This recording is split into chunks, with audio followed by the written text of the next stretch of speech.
Magandang tanghali po sa inyong lahat. Kain po tayo tanghalian mga amiga.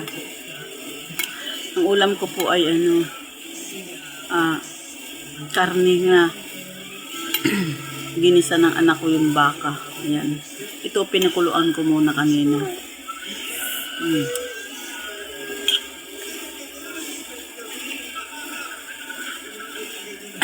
Ay, nasa medsore. Nung pinagpakuluan ko po siya, hindi ko tinapon yung pinagpakuluan to. Ito ginawang sabaw ng anak ko. Tiniplahan niya. Kasi ito malinis naman bago po pinakuluan. Dinagyan ko kasi ng bawang at saka kunting asin.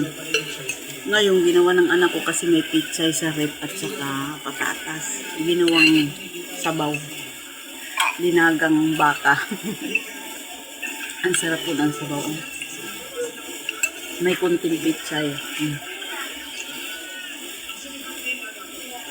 Hindi ba? Sabaw na. Tinimplahan niya yung pinagpakuluan ng ng bakang karne. Ito kasi yung karne. Pinakuluan ko siya ang lambot. Ginisa sa basta ginisa lang po ito. Siya nagluto. Sabi kasi niya, ako na magluluto niyan, ma.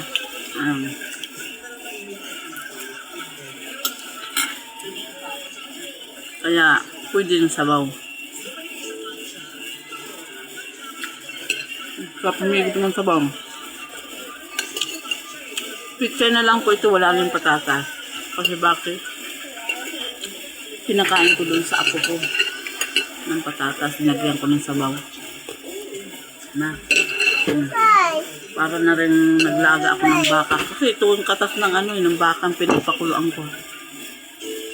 Sarap.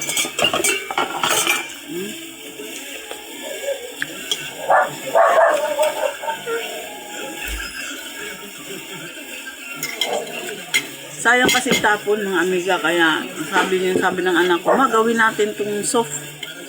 Yun, sabaw. Kaya ayan, ginawa namin siya ng timpla.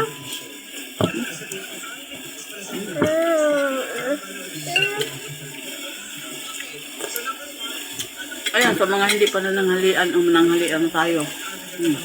May sabaw na si amiga. May picture pa.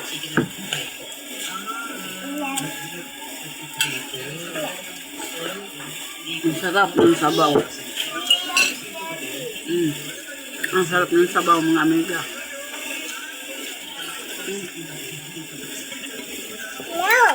Kaya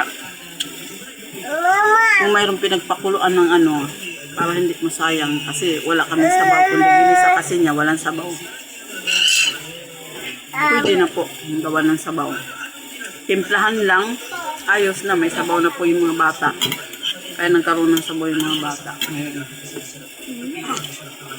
Bye-bye po, maraming salamat sa panonood.